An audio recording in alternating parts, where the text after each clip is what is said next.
ఏమ్మా ఎంత దుమ్ము పట్టినాయి చూడు లక్ష్మి, వచ్చి తుడుస్తురా. సరే అత్తయ్య.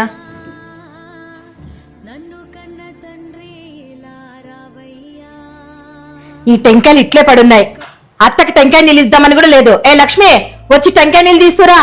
అత్తయ్య వస్తున్నా.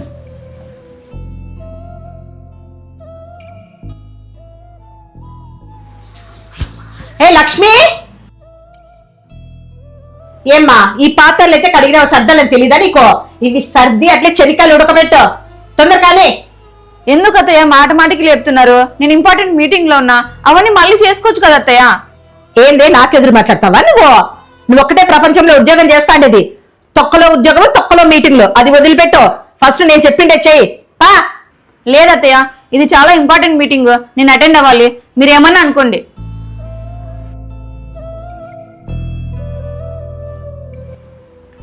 మా ఎందుకు వదిన అట్లా అరుస్తున్నావు? పాప మీటింగ్ లో ఉంది కదా, నేను చేస్తాను ఏందని చెప్పు. దానికి చూడు ఎంత కొవ్వుంది, ఎట్లంటే అట్లా మాట్లాడుతుంది. బంగారు కొండ భోంచేసినాడా? నువ్వేందే పని చేసేది? నువ్వేంటి ఆడపడుచువి, నువ్వు చేయకూడదు.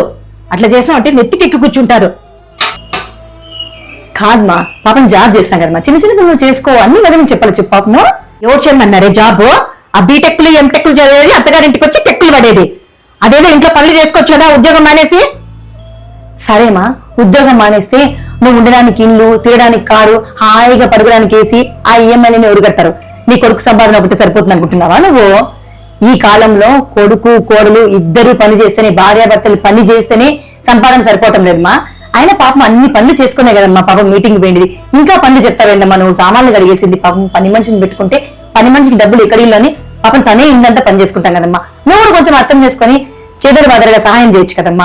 అన్ని సార్లు చెప్తానవే అమ్మా, ఆమెకు ఉద్యోగంలో ఇబ్బంది కదమ్మా. సరేలే, వదినకు రేపటి నుంచి ఉద్యోగం మానేమని చెప్తాను, నీ కొడుకు కట్టుకుంటాడు, అప్పుడు తెలుస్తుంది నీకు ఎంత కష్టమో నెల గడవడము. అయ్యో, ఆ మాట చెప్పగే మొత్తం మీ అన్న మీద పడుతుంది భారం అంతా. ఏం మీ అత్తలు అందరూ ఇంతే, కోట్ల కోట్ల కట్నాలు, లక్షల జీతాలు ఇచ్చే కోడలు కావాలా? ఇంట్లో పనులు చేయాలా? అత్తగారికి సేవలు చేయాలా? వాళ్ళు ఏమైనా కోడల్లా, రోబోట్లా? వాళ్ళు మనుషులేమా, అర్థం చేసుకోండి. నా మనసులో ఆవేదన మా అత్తకి ఎలా చెప్పాలి అనుకుంటాంటి. అమ్మయ్య, ఇప్పుడు హ్యాపీగా ఉంది. అందరికీ నమస్కారం అండి. మేము చేసిన ఈ చిన్ని ప్రయత్నం మీకు నచ్చింది అనుకుంటున్నామండి.